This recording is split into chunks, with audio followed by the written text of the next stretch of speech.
So neoteny is the tendency of an organism to evolve towards its childhood appearance. Morphology. Yeah. Mm-hmm. And so, okay, so neotenous averaged females are more attractive. Yeah. And so now, is that, just out of curiosity, do you think that the attractiveness of that neoteny is a consequence of the ability of the more childlike face to elicit care from a male? Yeah, elicit care and interest and, attractiveness.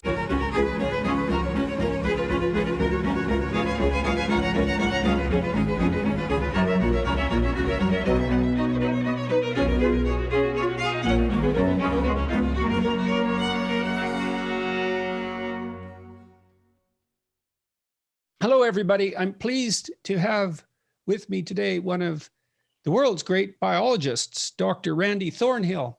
He's an evolutionary biologist and distinguished professor of biology, Emeritus at the University of New Mexico, with a primary interest in animal behavior and psychology, as well as human behavior and psychology. Dr. Thornhill and his colleagues have authored or co-authored about 250 scientific publications, including 4 research monographs or books. His publications have been cited in the scientific literature more than 35,000 times. A citation score is the number of times a reference to a given piece of research is cited by another researcher or in another publication by the same author. A scientific citation count in the tens of thousands clearly indicates that a researcher occupies a position in the upper echelons of scientific influence. Dr. Thornhill is a founder of the research disciplines of behavioral ecology, evolutionary psychology, evolutionary aesthetics. That's the study of the experience of beauty from an evolutionary perspective, evolution and human behavior, the modern study of adaptation, and the study of sexual coercion. Dr. Thornhill, thank you very much for agreeing to talk to me today. Thank you for inviting me. Pleasure to be here. Thank you. Thank you. So I've come across your research a number of times in my career, struck by its originality and its impact. I'd like to ask you first about something I probably ran into, maybe it's 20 years ago, maybe it's 15, something like that. You did some work on the perception of attractiveness, bilateral symmetry, averageness, and sexual selection. Can you outline what you found and why? Yes, I did work some years ago now in human attractiveness, and that turned out to be very productive about attractiveness in general in animals. And one of the key traits that animals look at in judging physical attractiveness of partners, of mates, is bilateral symmetry. And a colleague and I in the early 90s came up with a way to measure facial symmetry in humans. It had been worked on before, but the measurements that they used didn't work. So we came up with a method that did work, measuring bilateral symmetry in the face. So that is the symmetry of the two sides of the face. Why is that important, and why is it a marker for attractiveness? It turns out that bilateral symmetry is a measure of developmental health.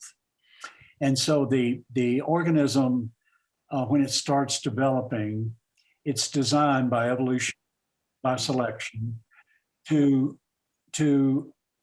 achieve a bilaterally symmetric form. You can think of that, this is the case. When I say organisms, I mean all forward-moving organisms. All forward-moving organisms have adaptations, developmental adaptations, to achieve a bilaterally symmetric body, because first of all, that reduces drag. So if you're moving forward and you're bilaterally symmetric, you don't have any drag in your movement. You can think about a person with a leg a bit shorter than the other, and there's drag in the forward movement. The more of that asymmetry, the more drag. So you lose efficiency in movement. That's fundamental to what bilateral symmetry is about. But next, bilateral symmetry is very hard. Perfect bilateral symmetry is very, very hard to achieve by development. So it's a marker of quality of the individual pertaining to its developmental health. we see in many things that human beings design to move forward bilateral symmetry. Automobiles are bilaterally symmetrical. Airplanes are bilaterally symmetrical. Yeah. So we like our world to be that way. Yeah, we like our world to be that way, actually, it turns out. And well, and with you're cars, associating it with the the same market principle. If you had one side of the car asymmetric compared to the other side of the car, then there'd be more drag. You know, it's not an efficient. You'd use more gas. Think about it that way. In driving down the road with an asymmetric car. But so this is one component of physical attractiveness, bilateral symmetry. And we looked first, when we developed this way to measure facial symmetry, that became a very hot research topic. We did the first, and then others followed very quickly. And lots of research has been done now. But there's, symmetry of movement that's important in how fluid one's movement is and how attractive, therefore, one's movement is. You're not dragging your foot or whatever. And all that is really a component of the importance of health in physical attractiveness. So physical attractiveness fundamentally is a health certification. That's how we judge people's attractiveness. We don't think about it consciously. It's an unconscious calculation of the traits important in health. And developmental health, as bilateral symmetry, is one of these. So you measure the symmetry of the two sides of the face. And we showed in our first study of this way back now that that measurement relates to how attractive faces are perceived. Faces of the same sex or opposite sex. And then that research went on to look at kids looking at faces and different ethnic groups looking at faces. It works like a charm wherever you do it. Lots and lots of research. And so does it mean that if you show people symmetrical or asymmetrical faces, that they obviously have a preference for the symmetrical faces? Will they look longer at the symmetrical faces? Will infants look longer at symmetrical faces? Yes, they do. Yeah, that's the way the infant beauty research is done. You just look at whether the baby, and they got it down now to almost newborns, looking at faces and judging these faces basically on the basis of interest, how long they look at the face versus getting distracted to something else. And symmetry is one part of the beauty, whether you're talking about babies or kids or old people or young people or whatever. Facial symmetry is very important. It's not the only beauty marker in the face we look at. We can talk about that in a moment too, because that gets us into some other research we've done. But symmetry is a very important one. Now, that research went on to look at how symmetry plays out in the everyday lives of people. And we did the initial studies on that, but again, that research bloomed and lots of people have done it, and still it's an active part of research. But the first thing we did, not just attractiveness, we did a bunch of that in relation to symmetry, but we looked at sex lives of people, romantically paired people, studies of couples, and looked at reports by men and women of sex partner number that they've had in their lifetime. That was one component of it, because that's a measure in men in particular of what biologists call mating success. So number of sexual partners one has, and that research showed that for men, the more symmetric the man, the more sex partners he had. And a technical detail there, after we initially started with facial symmetry, but then we moved to the body of people. We came up with a metric for body symmetry, measuring 11 traits on both sides of the body. These traits are ear length and ear width. And then we measure elbow. There's some elbow anatomy there that we measure, some bones, wrists, fingers, all those men measured, of course, on both sides. Measure foot width, ankle width, traits like that. And then we put that together in a composite as a measure of body bilateral symmetry. That correlates highly with facial symmetry because the symmetry is a developmental health measure throughout the body. And that correlates with mating success of men. More symmetric men are physically more attractive and they have more sex partners. We also got into looking at men's infidelities in marriage relationships and found that more symmetric men engage in more matings outside the pair bond as well. So that's part of their mating success. We did the first study of kind of modern study, we would call it, of female orgasm in copulatory orgasm. So in part, looking at women, 200 romantically paired couples, and asking the women about their orgasm patterns during mating with their partner, and separately asking the men. And we found that the men's reports and the women's reports of frequency of copulatory orgasm by the women were very highly correlated. So men are paying attention to this phenomenon of whether the female is sexually aroused to the zenith level of orgasm, of course. And more symmetric men were firing more copulatory orgasms too. That was a very classic study in human So I have a specific question about that. Yeah. I've always wanted to ask a biologist interested in sexual behavior, but I know that there's been a lot of discussion about the hypothetical evolutionary purpose of female orgasm. And I was wondering if female orgasm is disproportionately likely to trigger male orgasm. Because it could be an adaptation that's used to elicit pregnancy, essentially. Yeah, I don't think it is. There's no evidence that females that orgasm very infrequently have fewer babies, and actually women who don't ever orgasm can be quite fertile. So I don't think it's fundamentally that. I think what it is it's part of female mate choice, and more basically sire choice of the female. And let me explain.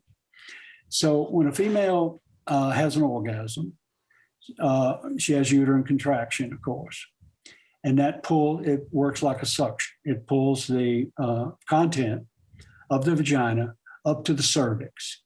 So it puts the content of the vagina in a good place. And if that content includes the male's ejaculate, then she's pulling the male's ejaculate up to the cervix, where it's easier for him to get, either for the ejaculate to get into the right place to conceive. So imagine a female who has two mating partners. She orgasms with one, pulling his ejaculate up to the cervix, and she skips orgasm with the other partner. So she, in effect, is mated with both men. So that is, same mating success of the two men, if you just look at mating success. But she's doing something more subtle that is differentially affecting the fertilizing capacity of the ejaculate of the two men. The ejaculate she pulls up has more potential for fertilization. And that's a component of cryptic female choice. So in the 80s, I discovered what I labeled as cryptic female choice, first in insects, and then it applied to female orgasm too in humans. As cryptic female choice is just the kind of female choice that is invisible if you're only measuring mating success. So in the example we talked about, the two guys mating with this female had the same mating success. They both mated with her, but one was preferred over the other by the female's orgasmic capacity with him that pulled his ejaculate up. And so females, by showing this differential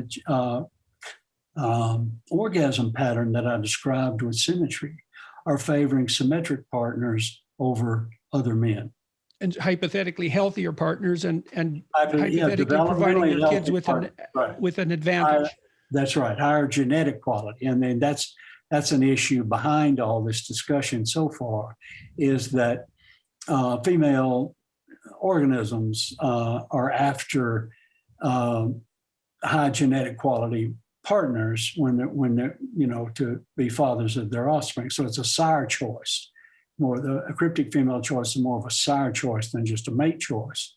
And Charles Darwin discovered female choice and did a lot with it, for sure. And biologists had viewed female choice in a Darwinian framework up until very recently, until cryptic female choice came along.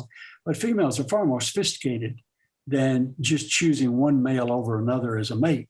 They do these subtle things involved in cryptic choice to prefer the sperm of some mates over the sperm of others. Whole suite of, now that's a big area of. Well, what other elements make up cryptic choice? You described orgasm. What else? My first discovery was in some insects called scorpion flies. And what the females do there is they adjust mating duration, and hence the amount of ejaculate that the male transfers. There's no orgasm in these insects. But the longer the male can mate, the bigger the more sperm he transfers to the female. So females are adjusting ejaculate duration on the basis of body size of the male. So, and bigger males are more fit males and so forth, better growth and more resources growing up. They're higher quality males. The females are receiving more sperm from bigger males. That's one thing I did with these insects. Another was the female, after she mates with a male, makes a choice of whether to lay eggs or not. If she chooses to lay eggs, then she will fertilize, we know from other research I've done, she will fertilize those eggs with the last male sperm she mated with. So if she makes the decision to lay eggs, she's going to use that last male sperm. And large males, again, are preferred in that component of cryptic female choice. So cryptically, these female scorpion flies are preferring large-bodied males by both receiving more sperm from them and making decisions to lay eggs with them and not other males. So those kind of subtle things that females do that aren't apparent if you're just measuring classical males mating success, And is symmetry in human beings, it's associated with longevity? Is it associated with decreased probability of disease in the future? Is it associated with higher general cognitive ability? Like, are there other factors that? For cognitive ability, we did that research, and there have been 3 or 4 repetitions of our initial research.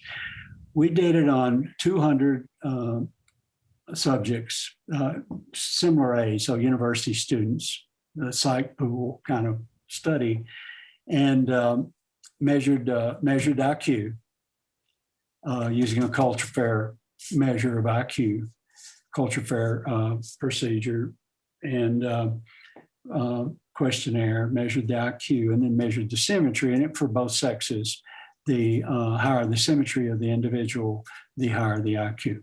So, do you remember the size of the relationship by any chance? That one was about 0.3. It's a moderate relationship for IQ. There's measurement error in measuring IQ. There's measurement error in measuring developmental stability as symmetry too. We measured 11 traits. If we measured 50 traits, presumably we get a correlation of say 0.8 with IQ. You know what I mean? There's all that measurement. Mm-hmm. And the IQ relationship would exist hypothetically because the healthier individual would be prone to a more favorable pattern of neurological development over the course of life history. That's the idea, exactly. Some colleagues went on to look at some brain features in relation to developmental stability of the outer body. So they did imaging, brain imaging studies to look at certain brain parts. Some brain parts are bilaterally asymmetric by design. So one bigger on one side than corpus callosum. Well, the corpus callosum is a tube, that connects the two hemispheres. That's just a size factor, but you can measure the size of that circumference of the corpus callosum as they did. And the bigger the tube, the higher the body symmetry of the person, bigger the corpus callosum. They measured a couple of other brain parts too, and showing that so you can talk about a modal directionality for an asymmetric trait. So there's a mode, the most common degree of asymmetry in an asymmetric trait. So like handedness and so forth. Six is, the average person or the modal person is 60% right, 40% left hand use. You can measure deviation from that as another measure of developmental instability. And that was the kind of thing they did with the brain parts, these asymmetric brain parts. So that's deviation from averageness in a sense. In a sense, yeah. And modal, so you also did work on averageness and attractiveness. Did some stuff with the averageness, but we're really just to control it, because you can do average facial features, nose size, eye size, lip size, measurements of the face. Right, and people have built composites of faces to produce average faces and had people rate them. Averageness, average faces is more attractive than non-average. However, average is not the most attractive face. The most attractive faces deviate from average in predictable ways. You want to talk about it? Sure, yes. Okay. So I've seen averaged models' faces, and they seem more attractive than averaged faces, and maybe that pertains to this. But you can take a model and you can make her drop dead by the following computer manipulations. What you do, if she's a female model, not a male model, if she's a female model, you do the estrogen modifications on her face through computer techniques. So you reduce basically lower face size, chin size, jaw size, those kinds of things that are under estrogen control during puberty and adolescence. And for a male face, you manipulate in the opposite direction. So male faces are more attractive when testosteronized, not estrogenized. And female faces are more attractive when estrogenized. So the female facial models get their job because they're highly estrogenized faces. And are they neotenous? The female attractive faces, are they more neotenous? Yeah, they're more neotenous in the sense of, a woman who makes her living with her face model, her face is about the size, lower face is about the same size as a 10, 11-year-old girl. So neoteny in that sense. So neoteny is the tendency of an organism to evolve towards its childhood appearance. Morphology. Yeah. Mm-hmm. And so neotenous averaged females are more attractive. Yeah. And so now, is that, just out of curiosity, do you think that the attractiveness of that neoteny is a consequence of the ability of the more childlike face to elicit care from a male?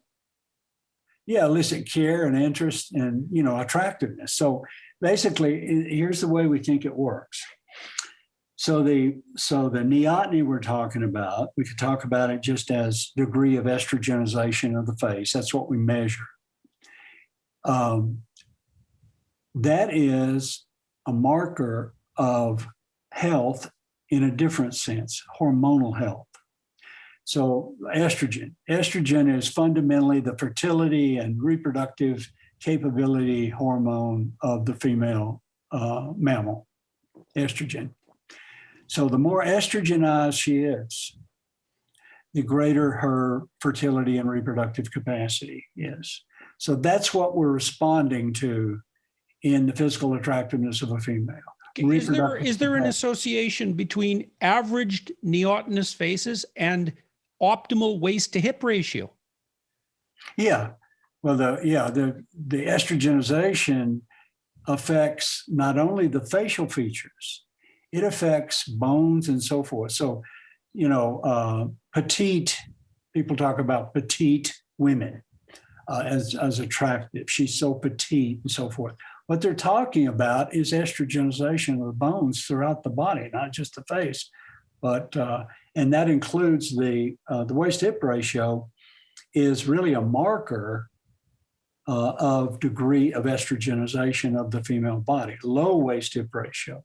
So a small waist relative to a more expanded hips, the smaller the waist relative to the hips, is a marker of estrogenization of the female body. And that, again, is a marker of female reproductive capacity through the estrogen effect. Yeah. And that's optimal at about 0.68. Is that research Yeah, been reliable?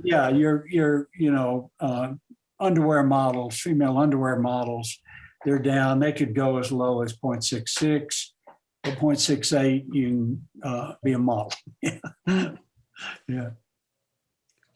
So what other elements of attractive? Okay, so a couple of things here. So the first thing that's really quite interesting is that your work points to, or this work, this entire line of work points to a profound biological basis for the experience of aesthetic attraction, at least in relationship to the perception of other people and, of course, the perception of ourselves. Right. That's a tremendous amount of that's grounded in instinct, apparently.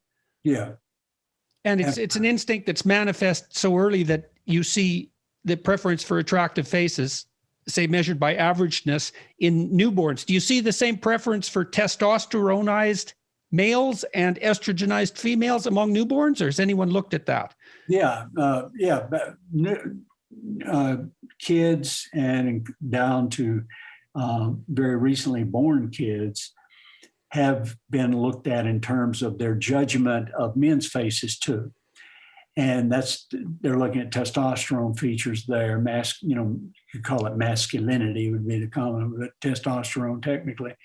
And these features that grow under the influence of testosterone during puberty and adolescence in the male. And in the female, they're growing under the influence of estrogen. Basically, estrogen just capping the growth of those facial bones and the other bones too. But testosterone, along with growth hormone, promotes the growth of the same bones in the face and body of the man. And so babies are judging men's faces the same as you and I or a person off the street would. That's what the research shows. Yeah. This was promoted. There's a book called The Beauty Myth, for example, that purports to claim that conceptions of female beauty are, what would you say, arbitrary social constructions. What do you think about that idea? How powerful is the biological impulse towards aesthetic experience? It's the reality. The biological research I'm referring to has been so abundant since really starting in the 90s that what really kicked it off was the stuff we did initially on symmetry. And then researchers got into the hormone markers, beauty markers involving hormonal health. And then most recently, there's been another drive to look at some pigment issues in terms of a beauty marker, a carotenoid pigment in particular. But it's all health. It's all health. And the beauty myth gal, I forgot her name. Naomi Klein. Yeah, right. That was just blank ideology, ranting. Yeah, had nothing to do with reality.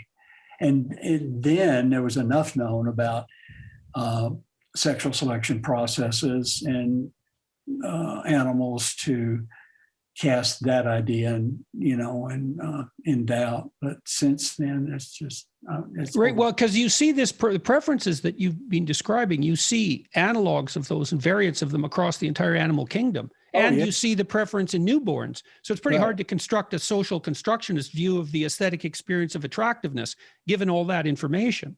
Right. Well, the first study on symmetry that I did, the role of symmetry in sexual selection, competition for mates and mate choice, that was done on insects. At the same time, unknown to me, a Danish biologist was studying barn swallows and tail symmetry in barn swallows. And we co-discovered this role of symmetry in sexual selection independently. He was working on barn swallows in Europe. I was working on scorpion flies And then I got into humans too. But yeah, and then following that, biologists working on all kinds of critters, looked at the symmetry paradigm in their favorite study animal. And I think by 1997, 98, there's 75 species of animals that have been shown in which symmetry plays an important role in the sexual selection system of the animals. Yeah. So it's very robust, to say the least. So fundamentally, we find we use markers of attractiveness for across both sexes to indicate general health, and more than health, is it also an indicator of general competence? It's associated with general cognitive ability. What about personality markers? Has anybody looked at that? Like, are people who are symmetrical, are they less likely to be high in negative emotion, for example? Or we looked for it. The guy did most of the research on sex and symmetry in humans. He's a psychologist, and works in a psychology department. I'm a psychologist too, but I don't work in a psychology department. But and we got right into looking at personality, thinking it might correlate with personality, and nothing. And others have tried it too. So symmetry is not a part of the personality paradigm. Yeah. Yeah. Well, it's not obvious that there's an optimal personality. Perhaps that's part of it, is that there seems to be niches for personality that are useful for all sorts of different personalities. I mean, it looks, all things considered, like higher general cognitive ability is better across multiple domains, but it's not so obvious with personality. So maybe that's part of the reason that's not so robust. I was wondering more with sensitivity to negative emotion, because I thought maybe that less healthy people would be higher in trait neuroticism, and that might show up with symmetry, but you haven't found anything like that. No, we didn't find anything that was convincing there. I see what you're saying, though. That would be a reasonable prediction to get into. And in the personality domain, we can get into that when we start talking about the parasite-stress. Yeah, so let's move into the parasite-stress theory now. Before we do, let me just summarize the beauty thing in 2 minutes. Great. So the current knowledge, the reality about our judgments of physical attractiveness, empirically based knowledge, the only kind of knowledge there's real knowledge, but empirically based knowledge of how we judge physical attractiveness in terms of facial and bodily attractiveness, is we use health markers. And those health markers are developmental stability, that's symmetry, hormonal health, that's another one, and senescence is a third. So as we age, we lose attractiveness, of course, and we lose function too. And so we pay attention to age and senescence effects when we judge attractiveness, of course. So symmetry, hormonal effects, and senescence.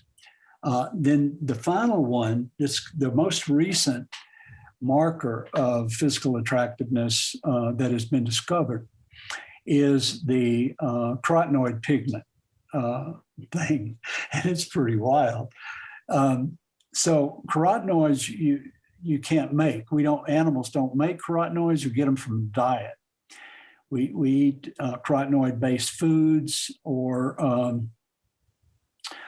animals that have eaten carotenoid-based food. So we get all of our carotenoids, and the carotenoids are very important in metabolism.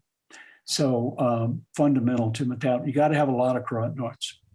If you've got a lot of carotenoids, then you've got excess carotenoids, you put those carotenoids in your skin, and they're the yellow colors in skin, and the yellow tints in skin, and doesn't have anything to do with what your racial background is or whatever. There's yellowness in the skin of African Americans, Caucasians, or whatever, Asians. There's yellow pigment there. The degree of yellow is important in attractiveness. We assess it when we look at faces. The more yellow, the more carotenoid the person has, the more excess the carotenoid the person has, can put it in their skin. And what carotenoid says is that you have to have a healthy gut to absorb carotenoid. It's fat soluble. You can't absorb fat if your gut's sick. So it's the yellowness in skin is a marker, another marker of health that we use, and that's only been discovered in the last 15 years or so. As a from what foods are carotenoids derived? Your fruits and vegetables, they're full of carotenoids, so you want to eat a lot of those, and you get. So, is it also a marker of your ability to provision yourself? Well, that too, but you can provision yourself with anything. And, it doesn't show up in your skin. Right. So, but that's not a higher quality marker of provisioning. No. Then it's a sign of metabolic health. Right. Mm-hmm. Yeah. If you're healthy, body looking and stuff, that's a good indicator. But this is specifically related to your overall gut health and So is it reasonable to say now that we know enough about the biology of attractiveness that we could build an optimally attractive form purely based on the scientific data pertaining to health markers? Yeah. That's what we'd look at ankle measurements and symmetry, and we look at waist to hip ratio. I can take a female model, famous facial model, and take that face, digitize that face into the computer, like off the cover of Cosmopolitan or wherever. And I've done this. And I can make her even more attractive through reducing increasing the estrogenization components of her face. I can make her more attractive. If I want to be particularly successful on Tinder, I'd put up a representation of my face, but I'd make it bilaterally symmetrical, so I could duplicate maybe the left side of my face. I'd make my skin yellower. Yeah, make your skin a little yellower. Mm-hmm. Oh yeah, you can do it. I mean, the most recent research on the yellowness thing, carotenoid thing, is people would they did experiments where they put people on different diets, and they measure take their facial picture before the experiment and 6 weeks after. In 6 weeks, you can improve your facial attractiveness by carotenoid, including more carotenoid in your diet. So it can be pretty quick. And students love this when we talk about it in class, of course. I'm telling them how to get prettier in a hurry. Yeah. All right, so let's move to the next major topic. I came across your work on parasite-stress theory a few years ago. I started to get interest. There was a burgeoning literature on the role of disgust in political ideation. Yeah. And I ran across your parasite-stress theory. And you were looking to begin with at the relationship between parasite stress and values. And so maybe we could delve first of all into, what parasite stress is and how you would study that in relationship to value and why you would ever think to do that, because it's by no means obvious. Okay. So the parasite stress, what we call the parasite stress theory of values. We also call it the parasite stress theory of sociality. Is a scientific theory about how people get their values. So the causes of people's values. And the theory is a theory about both proximate causation and ultimate causation. So in biology, there are two general categories of causation, proximate and ultimate.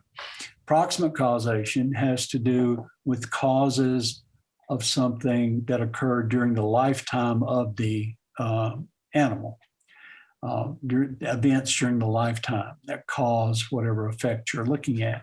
That's proximate causes. Ultimate causation has to do with causes in the deep time past, evolutionary past. So ultimate equal evolutionary, proximate equal causes during the lifetime of the individual. And this theory of parasite stress theory of values is both a proximate and ultimate theory about how we get our causes. So let's start with the proximate level of causation. of our values and what I mean by values. So that's kind of a big topic. If you look at the history of research on values, it is very large, but we could and almost unbounded, what psychologists have called values.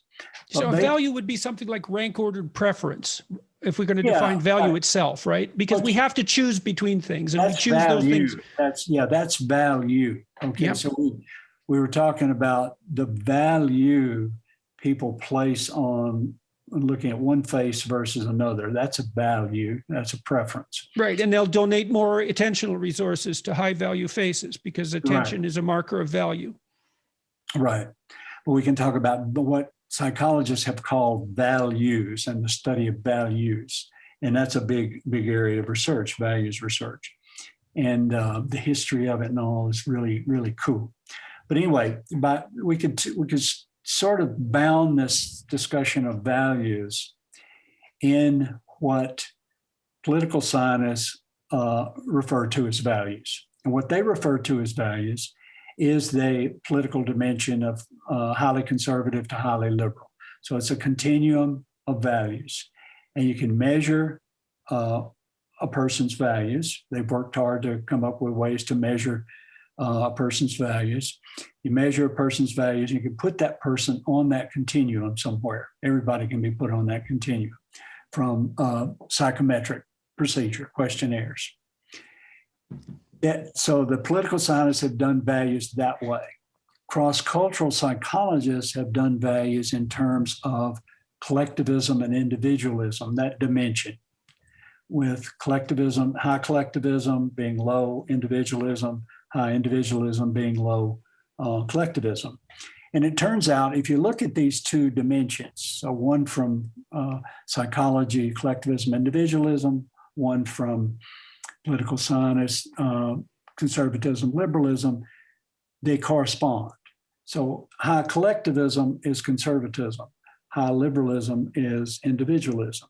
And so you can think about what I'm talking about in terms of core values by those two dimensions, the conservatism, liberalism, and collectivism, individualism. And basically, as I show, they are, as we show, that those measures, those dimensions are very, very similar, if not identical. Could you take them apart a little bit and talk about collectivism, conservatism, and liberalism, individualism, so everybody knows? Really I will indeed. Yeah. Okay, excellent. Yeah. So you measure these. A person's collectivism. Said differently, you measure his or her individualism, and what you're measuring. So let's start first with conservatism. So a conservative person has there's subcomponents of this value system. So the person believes importantly in traditional things, and parochial things, local. Also, the person is relatively xenophobic. If conservative people are relatively xenophobic, and xenophobia is fear, dislike, avoidance of stuff on the outside, foreigners, people, new ideas. So xenophobia has a neophobia component. Neophobia means phobia about the new. So you like traditional stuff. You don't like new, you don't like foreign. That's a xenophobia component. So conservatives have the xenophobia, the traditionalism, parochialism. They also are high in ethnocentrism. Ethnocentrism is a preference for people like you, your in-group. You define your in-group. That starts with your nuclear family, but then extends to the extended family and others with like values, like you. So that's your ethnocentric component. And another component of conservatism is liking to just stay home. So philopatric, love of where you're born. You stay there your whole life and so forth. They're highly conservative in highly conservative cultures. You don't move much. So that's conservatism. And then the antipole of those values really characterizes individualism or liberalism. So instead of xenophobic, you're xenophilic. You like people that are different from you. You're comfortable with other kinds of people, even if they have different values, even if they have a different color, even if they believe differently. You're more comfortable with those than you are if you're conservative. And ethnocentrism is low under individualism, in more nuclear family oriented than extended family oriented. And your in-group is really composed of people with all kinds of different beliefs and maybe colors and so forth, backgrounds, as an individualist or liberal. And you're more prone to moving around. You know, frontier spirit, movement, and adventure, and going new places is a good idea. You got a passport if you're liberal. So those are some big differences between the two, the two poles. And is it how much is that? Do you suppose, is it preference for familiarity versus preference for novelty? Is that at the core? No, that's at the core. That's part of the neophobia. You could put that under the neophobia. So the fear, avoidance, dislike of new, and that can be new ideas. It can be new types of folks. It can be new discussions. All those kinds of things are avoided, and it just most generally it characterizes outside. Okay, so let me ask you a really specific question about that, because you could think about that two ways. You could think about that as avoidance of the unfamiliar and dislike of the unfamiliar, or you could think about it as marked preference for the familiar. And then on the other side, you could think about it as marked preference for the novel, rather than it being, is it against something or for something, or is it both on both sides? It's both. I mean, the against can go all the way to hate, under high xenophobia, hate, and even, we get into how conservatism and traditional societies and so forth promotes intergroup aggression, warfare. So the point where you not only hate those outsiders, you want to kill them. So you have both components that there, the outgroup, the avoidance, as well as the interest in socializing with people that are like you. Yeah. Okay. So now we've got the values dimensions nailed down, and so on to the parasite-stress idea. Yeah. So when you start looking at conservatism, let's start there. The connections to parasites jumped out at us. And let me try to explain. So with xenophobia, you want to avoid those people over there that are different from you, And that's tied to a very fundamental part of host-parasite coevolution. So the way host-parasite coevolution works is that it's ongoing, and it's antagonistic, and the parasite is trying to evolve to eat the host. The host is evolving defenses against the parasite, and that continues in forever. You never get out of your host-parasite coevolutionary race. So you get this coevolutionary race between hosts and parasites, and much research shows how localized those coevolutionary races are, geographically localized. So you get different strains of TB in different neighborhoods in a big city in Morocco, for example. It's geographically very localized, these host parasite coevolutionary races, which means that locally you're relatively immune to the parasites. But the parasites on the outside, and those people on the outside, in the outgroups, those parasites you're not immune to. So that's why you have xenophobia. It is a way to avoid foreign parasites that you're not evolved to deal with immunologically. That's a xenophobia component. So that's contamination. It's avoidance of contamination. Right. And yeah, from parasites that you're not immune to, because you're relatively immune to the local, and you're safe with people that are just like you, okay, the local people, because they've got immunity like yours, and yours is relatively good against the local parasites, but not the foreign parasites, because of this localization of the host parasite coevolutionary race. Right, and so you're saying that you don't have to go very far away before you get you yourself don't have in to trouble. go very far away. No, all these new strains of COVID popping up. There are going to be lots and lots and lots of strains, and you hear about some of the strains now. There are 8 or 10 or something like that, but they're popping up, and there are more of them. The surveillance on this new strains is pretty limited so far. They haven't done a lot of that because they've been doing other things with the pandemic. But still, you get that occurring with the COVID too, this localization of the strains. There's a South African strain and so forth, so on, UK strain, and all that. So you don't have to go very far, okay, for the localization of the immunity you have to not work so well. And that's where the philopatry comes in too. So philopatry, you just stay home.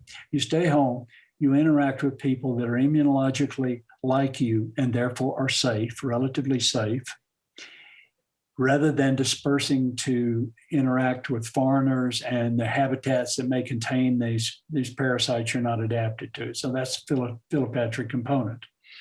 The ethnocentric component is related to, so when the diseases come, you want to have a lot of local social support. So you have all these ties with extended family and so forth. That's your social support. And in ethnographic societies, traditional societies, anthropologists have done a lot of research on how important it is to have kin that will help you when you get sick. That's the only way you can make it. You have kin and kith and friends locally that help you. That's the ethnocentric part. Right. So if there's a high probability of illness occurring, then you're more dependent in reality on your closest network, your kin and your friends, your close friends. Exactly. The higher the parasite stress is in a region, the more likely those parasites are going to come eventually. And so you got to have that social support that's important for dealing and getting through, you and your family getting through the parasite crunch. So that's why the ethnocentrism, philopatry, and xenophobia components. And those have, the component, another part, subparts of that we talked about, openness to new experiences, and all that. That's part of really neophobia. Right. So there's a personality. So I got a couple of specific questions about that for you. So the best predictors of conservatism from a personality perspective are openness to experience, low. Yeah. And one aspect of conscientiousness, which is orderliness. Now, I noticed in your research, you looked at extroversion and openness together. Yeah.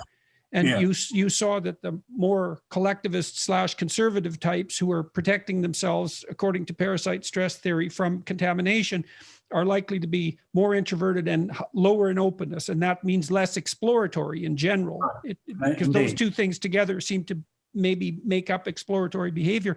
But there is good personality data showing that the orderly part of conscientiousness is also a predictor of conservatism. And that I don't know if there's been any data, because that's a more micro analysis in relationship to conscientiousness. Nobody's looked at that component, but absolutely, orderliness is very fundamental to conservatism. You want order. Disorder is chaos from the standpoint of a conservative mind. You want order in everything. Yeah, and chaos is, I've thought, and this is interesting too, because maybe we could talk a little bit about the emotions that are elicited here. So for the longest time, I was I had been thinking about the conservative collectivist viewpoint in relationship to novelty in two manners. One is that the more conservative mind doesn't get as much of a positive emotional kick out of novelty and exploration. Right. Because that's fundamentally motivating if you have the personality type that's associated with exploratory behavior. But then there's this idea of phobia too, like neophobia. But conservatives aren't higher in neuroticism. And that's really a striking finding, because if anything, it turns out that at least under some conditions, liberals seem to be higher in trait neuroticism.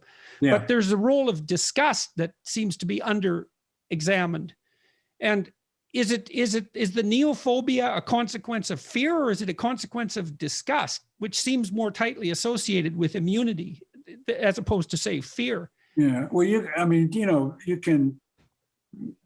can get prejudice toward an outgroup that has fear components and disgust components. I mean, you can be absolutely disgusted, how the conservative person who has to interact with an outgroup might even have the disgust face, how to discuss it, but it's also. I mean, I think you see that with food, for example. Yeah, right. Mm-hmm. You get it with food, or any kind of pathogen threat can evoke disgust, just the emotion of disgust in a person. And the more conservative they are, the more likely to get the actual disgust reaction. Yeah, well, in disgust, moral violation, rotten food, dirty toilet, all that stuff. Yeah.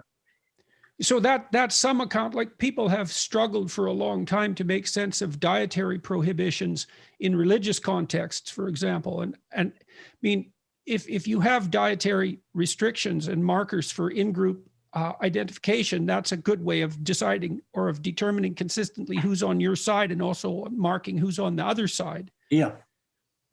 All kinds of things come into play to indicate boundary between in-group and out-group. Well, okay, so when I was thinking about the relationship, there's 5 basic personality dimensions and 10 aspects. And so, but only 2 of them really, really strongly predict political affiliation, and that's openness. Yeah. So right. High openness is liberalism, and orderliness, which is less powerful predictor. But so the conservatives are low in openness and high in orderliness. And I thought, why in the world do those 2 uncorrelated personality predictors co-vary to predict political belief? And then I thought over a number of years that it has to do with borders. It's the fundamental political question. Is the conservative likes thick borders between everything, and the liberal wants thin borders, and the liberal wants thin borders because their niche is the locale where information is transferred. But the counter tendency is the conservative tendency to say, yeah, but if you're where the information is going to be transferred because the borders are thin, you're probably going to get sick and die. And they're both right. Yeah. Seem reasonable? Yeah, right. In terms of what is well, sometimes the conservatives are right that you're going to die if you expose yourself to what's new, right. And sometimes the liberals are right in that you need what's new to renew you. Right. Well, these values that we acquire are very strategic, and they're suitable for our understanding of the culture that we live in. They're suitable for that. They're optimal for that. So if you grow up, we haven't really talked about the evidence yet behind the parasite-stress theory of value, and your comments get me into that. So we looked at the theory in relation to what it predicts to test it. So it predicts that if you take measures of parasite stress across the world, countries or states of the United States or whatever, that will correspond to conservative or collectivist values measured by political scientists. These measures put in the literature for countries and states, measures by psychologists of individualism, collectivism put into the literature. So we pulled those data and looked for the predicted relationship between parasite stress and conservatism and liberalism, and found what we expected, and strongly so, The more parasites, the more conservative. Said differently, the more parasites, the more collectivists. And so does that broadly mean the more infectious diseases? Yes, and more. There's two ways basically we've measured, or several ways now we've measured infectious disease levels. So by parasite, I mean any infectious agent. It doesn't mean just intestinal worms or something. It's any infectious agent. So virus, bacterium, worms, whatever level of parasites you're talking about is a parasite. Infectious disease, synonymous with infectious disease. So you can take number of infectious diseases per country, for example. You can take number of infectious diseases per state for the US, or you can take the rate of infection. So the proportion of the population that has each of these infectious diseases in an area. So either number of infectious diseases or the prevalence of the infectious diseases. And either of those very strongly and similarly predicts the values. With more infectious diseases, more conservatism, that is more collectivism. The fewer infectious diseases, the more liberalism. That's done on just the geographic level. But then, and we did all that initially. And then others came along quickly, actually, once it got started. And it's still really blooming out there. All the research on the parasite-stress theory of values done by people all over the world now. But people started doing it at the individual level. So you bring a person into the lab, and you show them cues of immediate parasite danger. So these are just like a slideshow with disease cues in it. So a dirty toilet, a person with skin pox, a person sneezing, those kinds of cues. So they see these slides, and then you measure their values before and after seeing the slides. And you have an immediate effect. Amazing, immediate effect. So let me talk about the power of these relationships. So if I remember correctly, some of the data that your team generated showed that the correlation between infectious disease prevalence, so parasite stress, and conservatism was as high as 0.7. Yeah. So staggering, unprecedented strength. That's stronger than the relationship between general cognitive ability, or it's as strong as the relationship between general cognitive ability and learning, which is the strongest association I've ever seen in social sciences. Yeah. We get some big effect sizes. I mean, they vary in terms of what particular prediction we're looking at. And we've looked across so many domains of human life that, there's variation in effect size. But yeah, some of these effects are tremendous. And of course, we do, through standard statistical procedure, we do controls too of potential confounders in all these analyses. So that's at the, you can do the regional stuff with countries of the world, states of the United States in relation to values and parasite level. But then this stuff coming along with looking at individuals really is nice too, because you got the same patterns in the regional level. Yeah, and the individual level. Right. So we should take that apart a little bit. So the problem with comparing nations is there's lots of differences between nations that might be correlated with parasite stress. Correct. So but then if you go to the state by state level within a country, you control for lots of those variations. You have.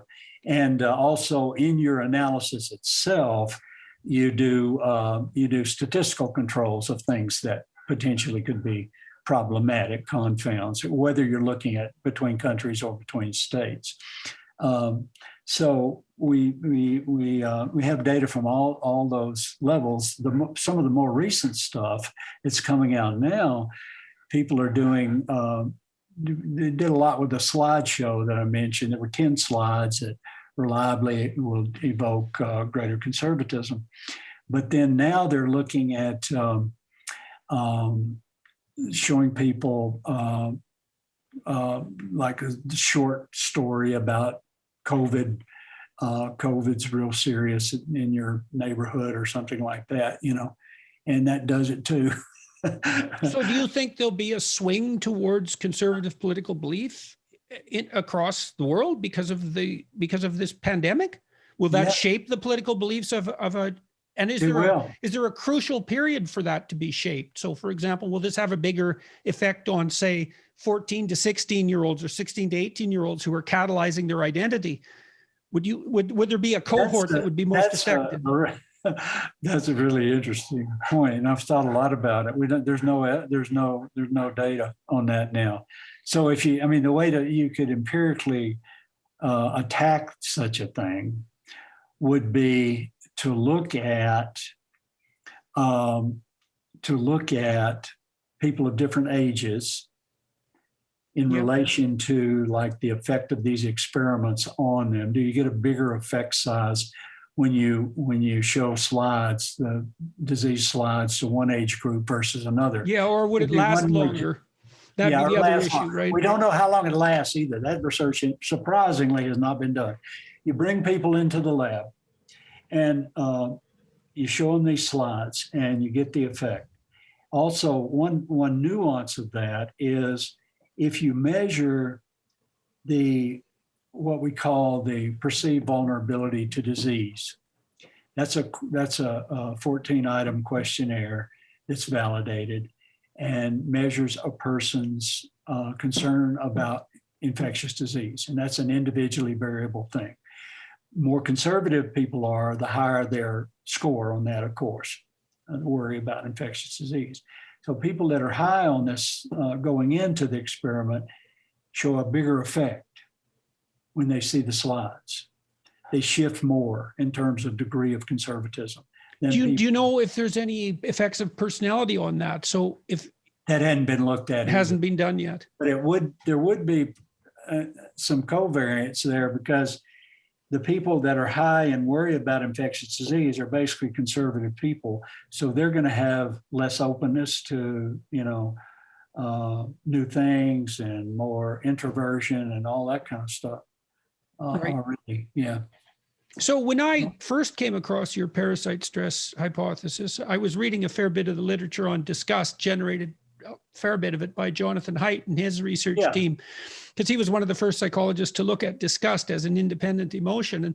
But I was reading a book called Hitler's Table Talk, which was a collection of his spontaneous utterances at mealtimes collected over about 3 years. And it really affected my reading of it, because the number of times that he used parasite metaphors really stuck in my mind. And I started to look at all of the Nazi propaganda from before the Second World War in terms of parasite-stress hypothesis, especially after I also realized that Hitler's extermination campaign arguably had its origins in public health policy, because they started out with tuberculosis interventions, and then they went to clean up the mental hospitals and so on. And like and Hitler went on a factory cleanup binge, essentially, after coming to power. And they used a variant of Zyklon gas as an insecticide in the factory cleanups.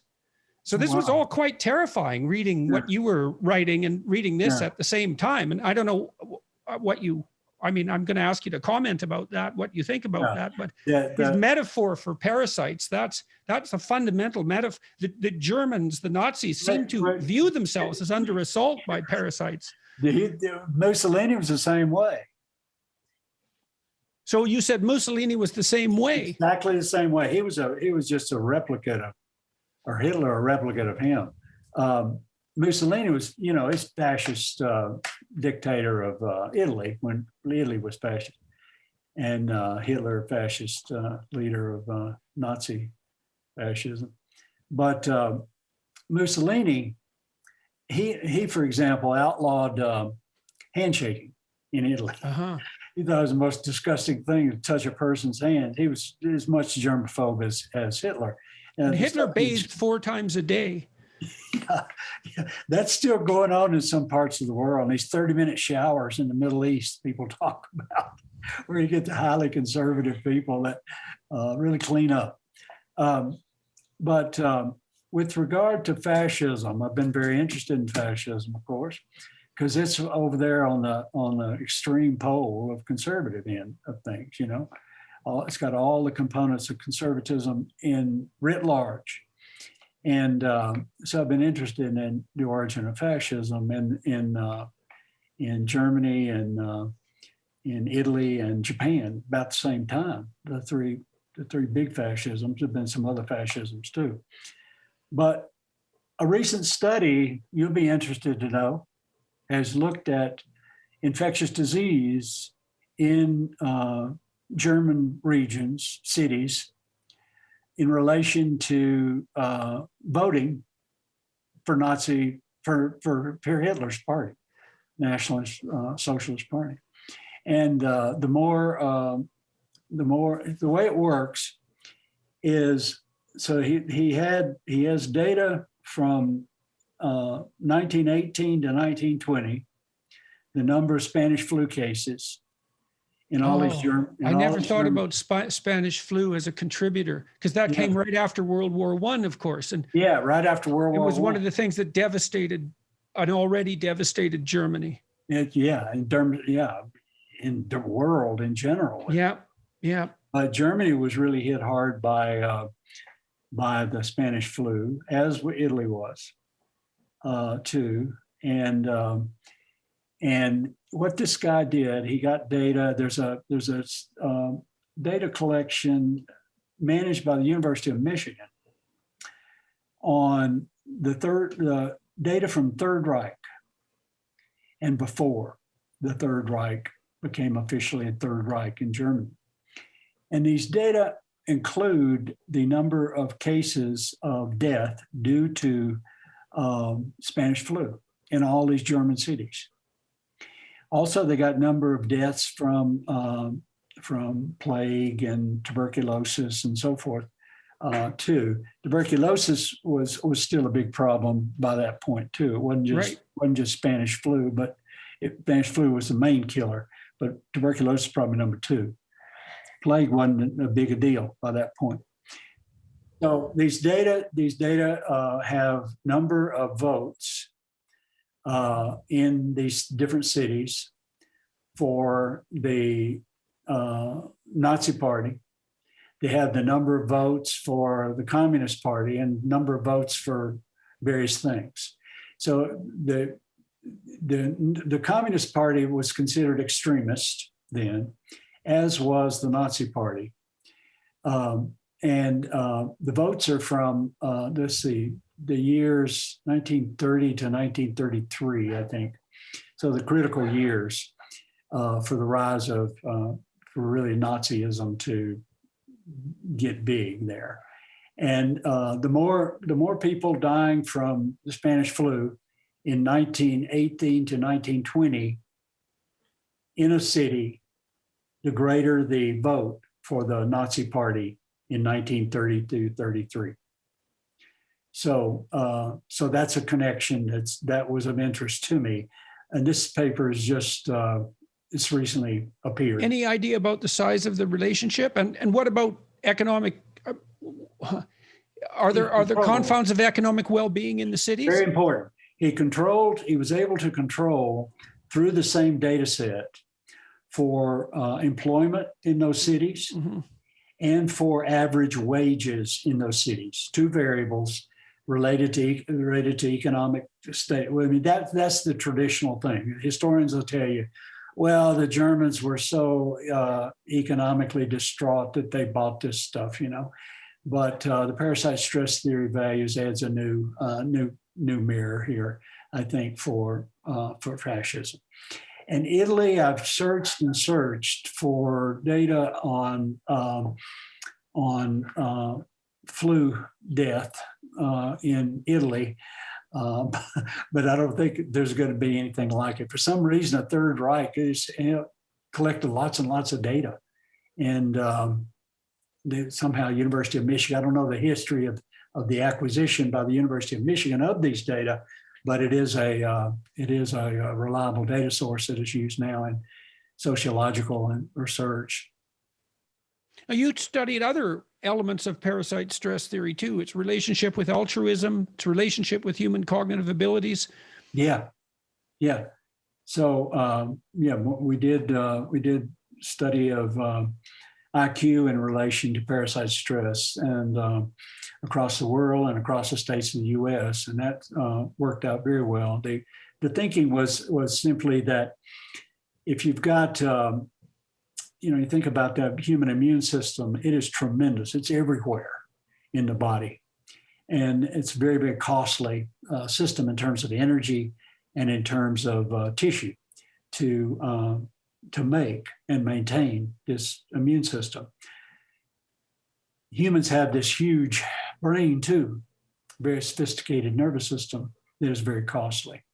So we assumed that these two components of the body, immune system and nervous system, would trade off. And so under high infectious disease, you got to make a good immune system or you're going to die. But that's going to cost you in terms of neural development and so forth. So we predicted that more infectious disease, lower IQ. Predicted it for across regions of the world, countries and states. And so we went to the IQ literature, which is massive. That's a big topic in psychology, as you know, study of IQ. And there were data for essentially all the countries of the world. And there were data for the states. And we pulled those and looked at the predictions. And the predictions were met for both across national predictions, about 0.8 between parasite stress and IQ. More parasites, lower IQ, about 0.8. For the US, it's about 0.7 US states. 50. Within states? Yeah, between the 50 states. You take average IQ. Okay, so let's pull back just a bit for everybody. Yeah. I mean, it's important for everyone who's listening to realize just how important a role infectious disease actually plays in the shaping of human evolution, cultural evolution included. So, for example, there are estimates, correct me if I'm wrong, Dr. Thornhill, but there are estimates that 90 to 95% of the native inhabitants of North and South America died as a consequence of contact with Europeans because of the transmission of measles, smallpox, and mumps primarily, although they were also prone to many other diseases that were brought in by the Europeans who had lived in tight packed cities, often with animals as close companions, had what would you say, exposure to a wide variety of extremely toxic diseases, developed immunity, but then brought those diseases to the New World and basically decimated the entire population. Right. So this is a non-trivial event by any standard. The Europeans, by the time they started moving out of Europe into the New World, the Europeans, they had all their diseases, but they had relative immunity to lots of respiratory diseases, turns out. And so they brought all that stuff over here and killed most of the native New World people. Yeah, great. Because I had read that when the Pilgrims hit Plymouth, the natives were desperate to see them because they had lost so many people they couldn't harvest their crops. Yeah. Yeah, it was a mess and continued to be a mess a long time. Yeah. Right. So when isolated populations of human beings have come into contact in the past, the upside is the trading of cultural resources, essentially. And that can be a tremendous upside. But the downside is the exchange of infectious diseases. That's right. And we're caught between those two an opportunity and a catastrophe, which present themselves simultaneously. Yes, openness and just liberalism is great. In terms of its benefits. You got interaction with lots of different kind of people, you get a bigger social network, you got a bigger mating pool, you don't care if they're different from you, you want to interact with them. And you can innovate out of catastrophe. Yeah, new ideas, innovations coming from the outside that you can use locally. But that'll only work under low infectious disease because we get high infectious disease, all that outgroup contact interaction will kill you. Yeah. Yeah. Well, that's exactly what we've seen in the last year and a half too. Yes, absolutely. So we're right in the middle of it. We're right in the middle of it. And the mortality, the human mortality from infectious disease before the pandemic was still greater than any other measured source. So there's recent work that's looked at well, you can just sort of summarize it this way. You can look at genes that play known roles in human life. So there are genes associated with immunity, and those have been described by immunologists, which genes are involved. There are genes involved in diet, the genes involved in digesting protein and all that kind of stuff. All these, gene functions are known. If you look at where in the human genome there's the most turnover of new alleles, new genes, those are genes that are evolutionarily very active. It turns out that the immunity genes are the evolutionary hotspots in the human genome. And that says there's more mortality from infectious disease than from other measured problems that humans face. Most mortality still is from infectious disease. That was done at 50 sites, human sites throughout. So that provides evidence that that's actually the worst threat facing us constantly. Still, yeah. Hence its powerful effect on such things as values. Yeah, absolutely. Absolutely. It's the main mortality factor. And if you look at the anthropological evidence about the importance of infectious disease versus other things, there's a lot of evidence for that. A nice review recently that some people did. But infectious disease is the main killer of infants and older children in the ethnographic records of traditional societies. Infectious disease is the big one. Next is infanticide. That's number 2, where parents kill their kids strategically because they can't raise them under resource limitation or the kids are sick or whatever. Infanticide is very common. That's number 2, but infectious disease is the main killer.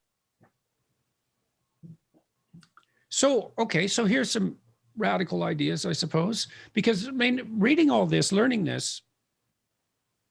Okay, before we go there, let's do one other thing. Main objections to the theory, practical and empirical.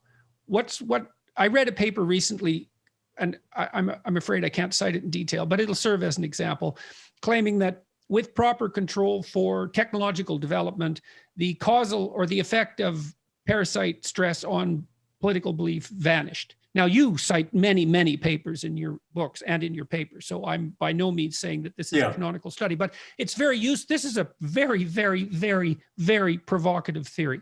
I mean, it upends in some sense. My sense when I first encountered it was that it upends almost everything we think about politically. And so what's the saying that extraordinary claims require extraordinary evidence? We've got to look at the counter evidence too. So what do you think are the main weaknesses of the idea as far as you're concerned, and how have you addressed them, and have they been successfully addressed? Yeah, we've addressed them as they have come out, and the parasite-stress theory of values has gotten, when it first came out, it got so much attention that attracted a lot of people to try to falsify it, and that's the way that works in science. Yeah, thank God. So we went through that. We went through that phase, and now all the research is looking at very interesting spinoffs in productive ways of the parasite-stress theory, and no criticisms have come out recently. But the kind of thing you're talking about, where it's really a modernity, modern things, and so forth. Right. That controls our bad. That's an old idea in the literature that basically people just get more modern, they get more liberal, and so forth. And we take that on in a number of ways. And the one way I'd like to you might be interested in, we look at the cultural and social revolution of the 60s and 70s in the West. So what happened? Mm-hmm. And I was there. You had a liberalization of Vegas, basically, is the bottom line, but you had more,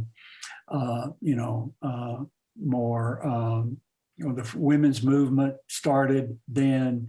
There was a sexual revolution, same time. Right. Which AIDS put a terrible crimp in, another infectious agent. Yeah. And ethnic groups, minority groups that had been ostracized and so forth got more attention, positive attention. There was democratization of law, voter laws, and all that changed.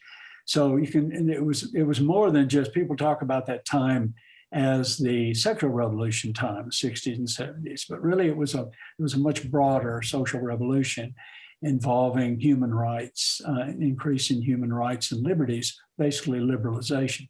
So what the hell happened? Well, here's what happened. It was infectious disease changes that began in the 20s that led to all these liberals in the West in the 60s and 70s.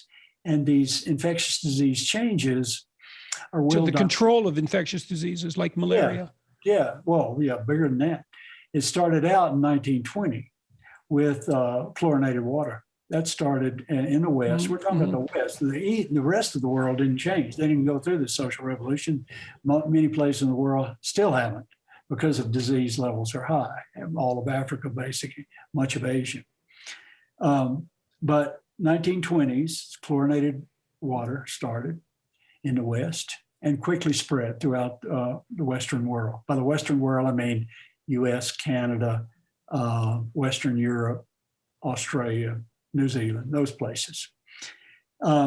So chlorinated water, and that knocked out lots and lots of infectious disease. Put a little chlorine in public water. Also in the 20s began some systematic garbage collection. Before, people just threw the garbage out in their alley. Sewage treatment plants started then too, and there was more indoor plumbing starting in the 20s. Now let's jump to the 40s. 40s, big changes with regard to emancipation from parasites. Had child vaccination programs that began in the 40s.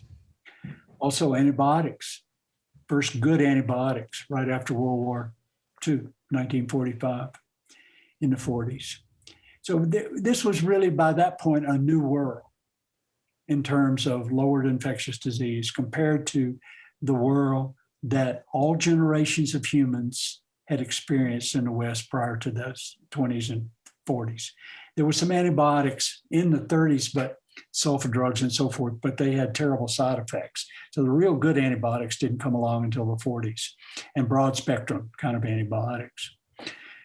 And of course, that spread so rapidly that the use of antibiotics, that they quickly saw resistance to antibiotics popping up, the evolution of resistance and parasites. Yes, which is a serious problem we have now, because we have diseases that are resistant to almost all the broad spectrum antibiotics, even in combination. That's a looming catastrophe, which we should obviously pay attention to. Right. Arms race between the parasites and the drug companies now with that. So up to the 40s. And then also in the 40s, you had insecticides coming along. Good insecticides, chlorinated hydrocarbons and organophosphate insecticides that kill pest species, including mosquitoes. So vectors, important vectors of disease in the West, mosquitoes. So they knocked out malaria, knocked out yellow fever with that, and so all that was going on to emancipate people. And then a generation or two later, you get the rise of liberalism throughout the West. So all these liberal young people growing up in a relatively disease-free environment by all these health interventions became the hippies and so forth. They were healthy enough to be free. Yeah. And so that does really raise the question again of what this COVID pandemic and the lockdown is going to do to the political temperament of the West, or the world for that matter. But it's a particular change in the West because we're not accustomed to this sort of thing anymore. Right. So It's so interesting because, of course, I've thought of the liberalism revolution being a secondary derivative of the birth control pill, which was a biological revolution of immense magnitude, but I hadn't ever considered in depth, even after reading your work. Of it. I mean, the use of birth control and all that by women, that takes some willingness to try new things. Right, exactly. Well, that's it. That might be dependent itself on. That's way away from tradition. Taking birth control. So there's another perverse implication of the theory that you've developed too, which is that conservatism insistence upon hygiene and disease prevention is a precondition for liberalism. If it's successful, right? So it's in some sense, the conservatives are battling off the disease so that people can stay healthy. But the consequence of that is as soon as that they're healthy, they become liberal. Yeah. God, isn't that something? Well, I think you can look at it like this. So if you got high conservatism in a place, then those conservatives are doing things that promote.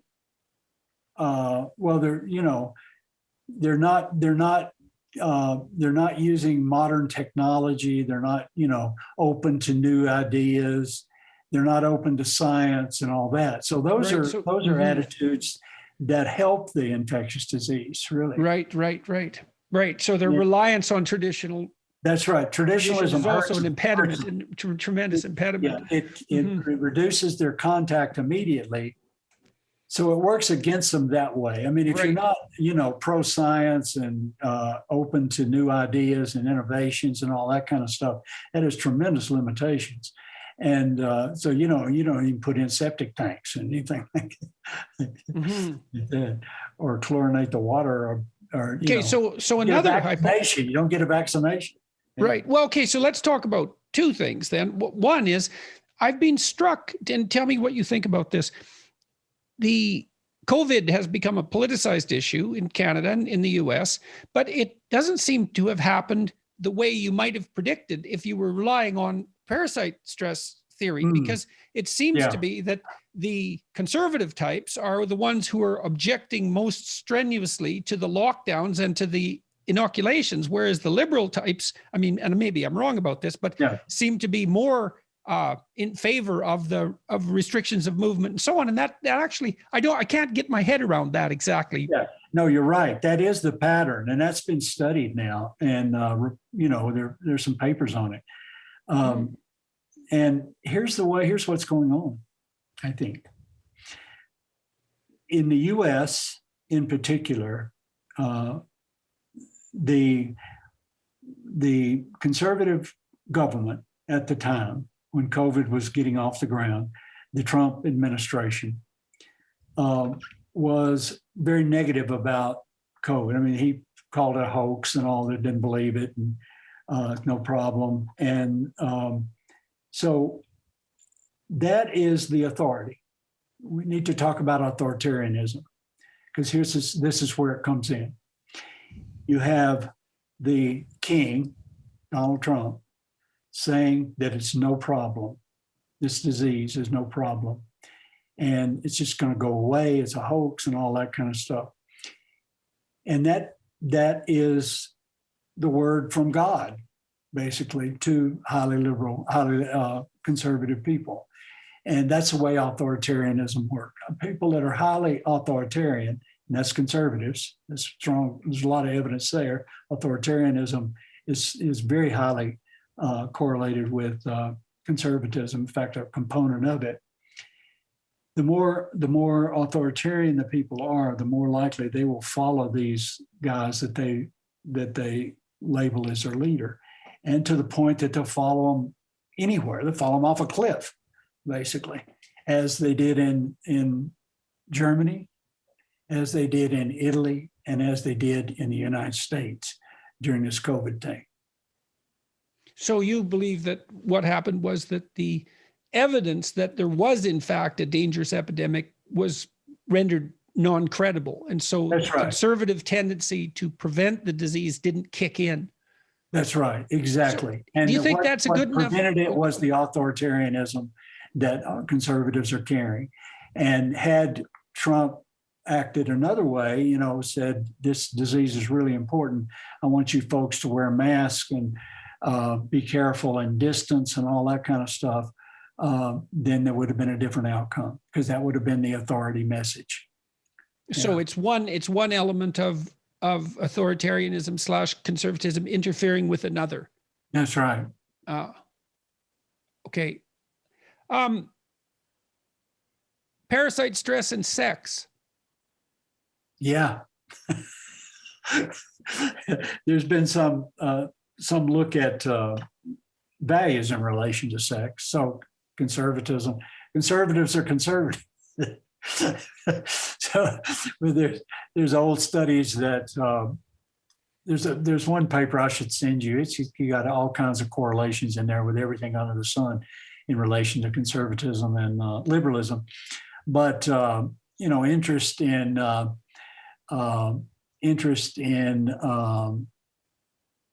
different positions, copulatory positions, and all that. The conservatives more likely to just stick to the missionary style, and whereas the liberals are more adventurous with regard to positions. And is there a relationship that between adventurousness in sexual position and the risk of transmitting sexually transmitted diseases? Don't know. I haven't seen anything on that particular thing. But you know, liberals are more interested would be more interested in partners that are in different ethnic groups. I mean, that's been studied. You don't limit your sexual interests just to your in group. If you're liberal, you're happy with people of different color and different backgrounds and all that kind of stuff as sex partners. So those kinds of things have been done with regard to sexual behavior. We did the variable social sexual orientation. It's a variable. It's validated in psychology, and it measures really a person's attitude about promiscuity or sex without commitment. You call it sex without commitment, and that varies among individuals. Their attitude about sex without commitment. And we looked, and there's data on, I think it was 120 countries measures. So we took those data and looked at them in relation to parasite-stress and values. And the more parasites, the less interest that women show in non-committal sex. So the more parasites. And that's mediated, I presume, by a cultural response to the presence of the parasites. Yeah, right. That's conservatism. Yeah. And have any studies been done that are analogous to the political studies where people are shown images that are reminiscent of parasitic presence and then asked about their sexual preferences with regards to monogamy or uncommitted relationships? No, that hadn't been done. No. That hadn't been done. Well, there's a PhD thesis for someone. We just took the SOI data, social sexual orientation inventory data, for men and women across these countries and looked at it in relation to parasite stress and values. And as I mentioned, as infectious disease increases, women show more restriction. And it's women specifically? Women specifically. The effect for men is not reliable. This is not very big and probably not even reliable, statistically significant. But for women, it's highly significant. The more parasites, the more restricted women are. And that goes along with conservatism. So conservatism, there's a sexual purity and protect the jewels kind of attitude that is instilled by conservative culture in women. So, but in women, there's a question. In men, it's okay, it's a double standard. Yeah. Well, when you get parasite stress increasing, then is the conservative proclivity manifested to begin with in the women and then spread to the men? I mean, because they're more primarily concerned, let's say, with sexual contamination. I mean, the role of the genders in determining. But the men are changing. The men are changing in other components. So the men are hot to trot regardless of. Well, that's what I was thinking. Yeah, but the men are changing in terms of becoming more xenophilic and ethnocentric and those kinds of things. You know, yeah. So the sexual changes don't drive the rest of it. No. Okay, because I mean, changes in sexual behavior often drive changes in other phenomena. It can be important. Yeah. Yeah. You also write about parasite-stress and religiosity. Yeah, we did a big study of that, looking at religion scholars, looking at their data on commitment and participation of people in religion across basically all the countries of the world. And we had state data too. We had US state data on participation and commitment of people, and predicting that more parasites, more religiosity, measured either as commitment or participation, and more conservatism, of course, more religiosity. That's well known already. More conservative people are more. And then those would be traditional markers of religiosity, like such as church attendance, rather than spirituality per se. Number of times a month you go to church, and stated commitment that you have. Do you believe in the local religion? That kind of thing. This religion scholars, done a good job in that and published all that in the literature. So you can pull their data and then look at it in relation to parasite stress. The more parasites, the more religious people are. And we expected it from the following ideas, that it was known that religiosity is very tightly correlated with conservatism before. That had been shown by lots of folks in the past. But religiosity has some couple of parts to it that were of interest to us from the standpoint of the parasite stress theory. One is the boundary issue that religions often show. So in fact, religion scholars define religions in terms of boundary. So this group over here believes in this God, the group over here believes in this God or gods, and so forth. And so those are boundary markers. Those boundary marker, yes. And so the boundary would be like a xenophobic kind of function, to in-group, out-group kind of separation. The other part of religiosity that was an interest from the standpoint of the parasite stress theory is the ethnocentric part. So you get that in-group binding with your colleagues at church and so forth that can be extremely strong. And so there we looked at it and found that basically a new theory of religion, that more parasites, more religiosity across countries of the world and states of. And what sort of effect size is that? Those, I don't remember offhand, big effects. We published in the major brain and behavioral sciences, major, top tier journal.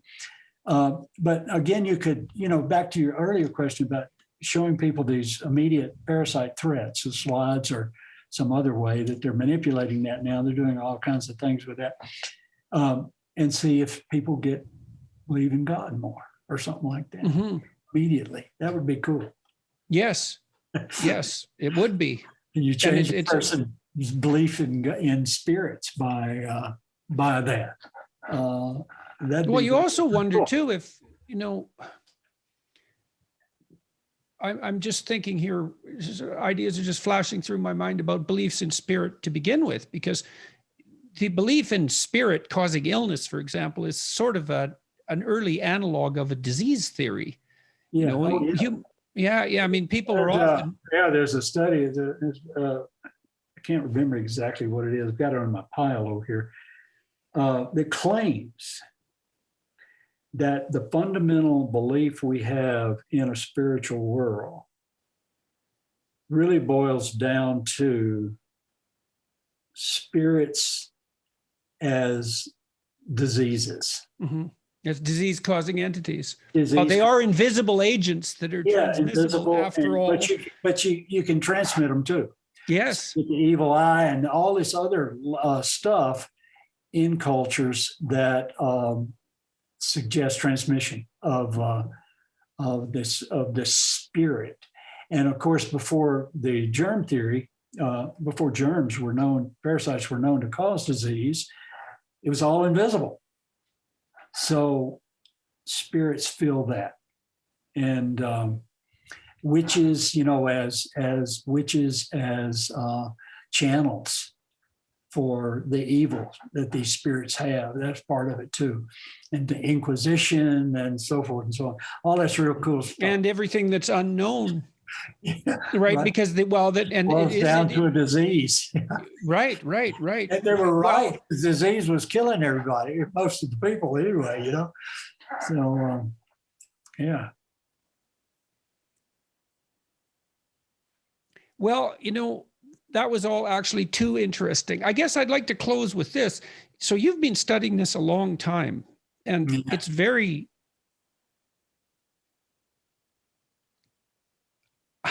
unexpected. It's a very unexpected theory, I would say. How has studying this changed the way you look at society and people and political dialogue? I mean, you're in this position. I've only been digesting the material you've been producing for about 5 years, I would say, maybe 10. Yeah. And it hasn't permeated my thought system entirely, but you've been wrestling with this for 2 decades anyways. So, actually, in a sense, all my life. Let me explain. I was born and raised in the Old South, heart of Dixie, Alabama. So I was born into a culture that hadn't really changed in 100 years, except they had cars and stuff. But ideologically, there had been no change since the Civil War. Very conservative place. And for reasons I may, I think about a lot, how come I came out of it liberal rather than conservative.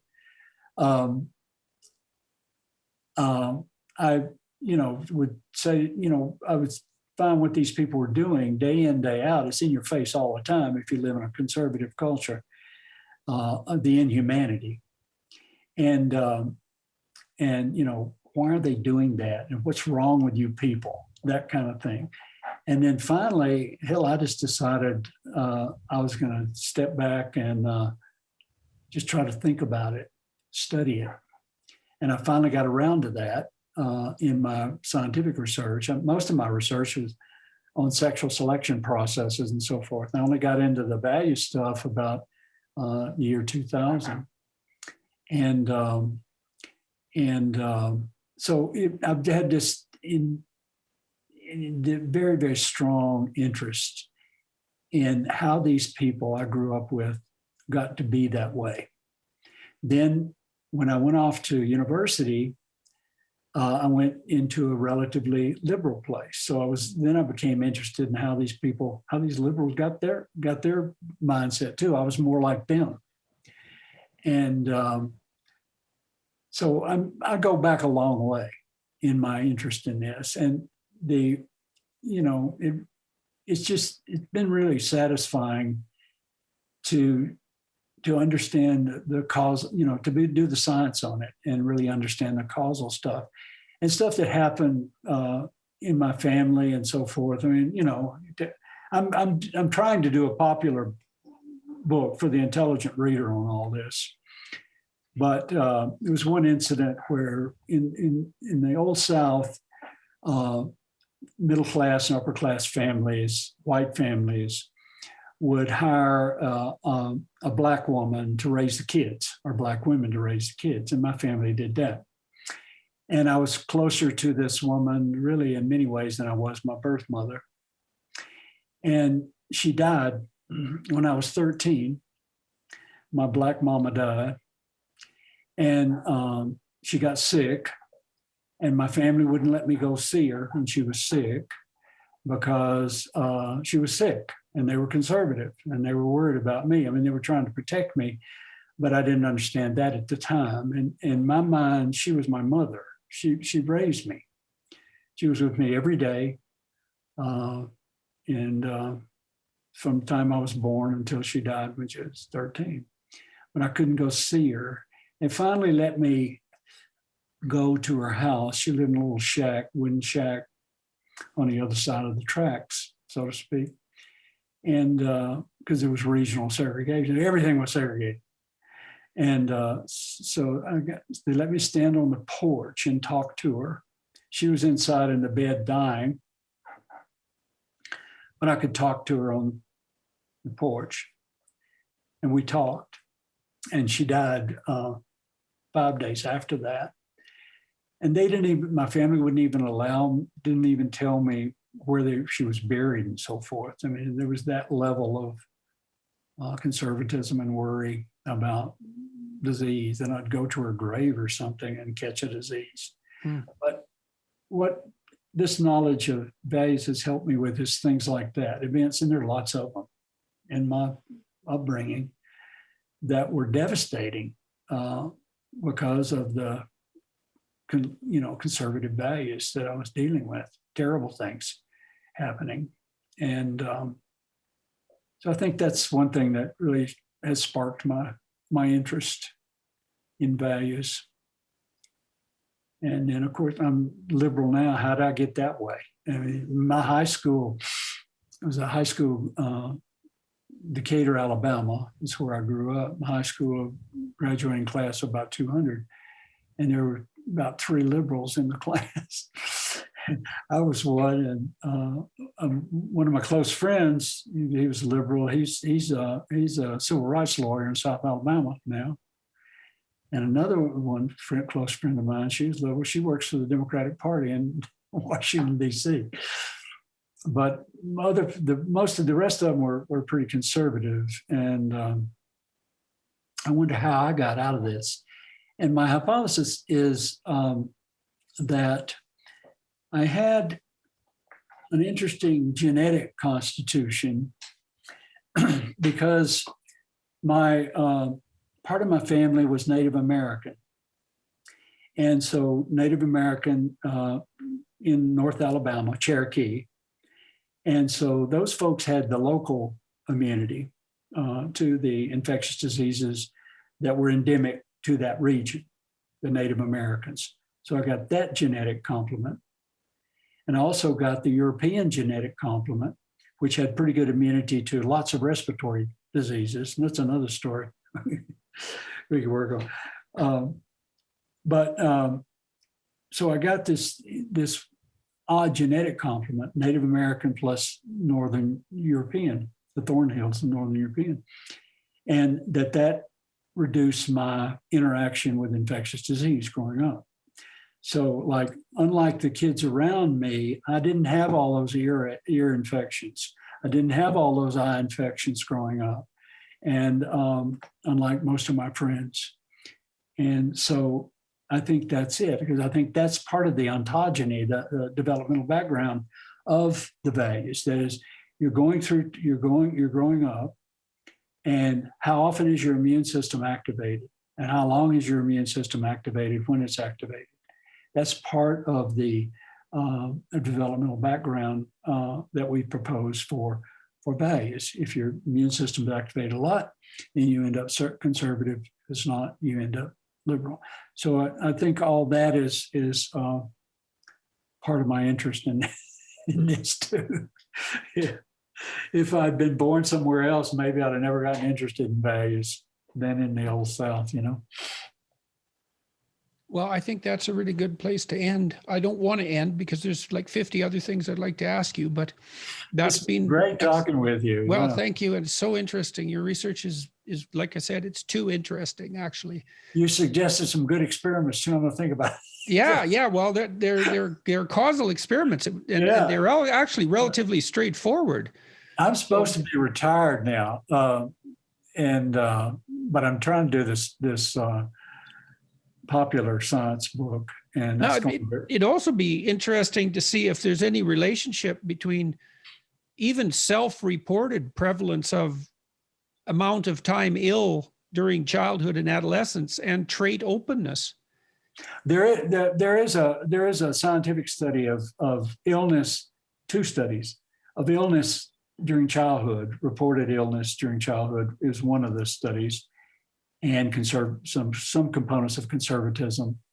I don't remember if the openness is there, but and that works. And then there's another one where they looked at actually health records of children who then became adults. You have adults, and then you have their health records, and they did that and showed that the less health the kid had as a child, the more conservative they were later. There's a study.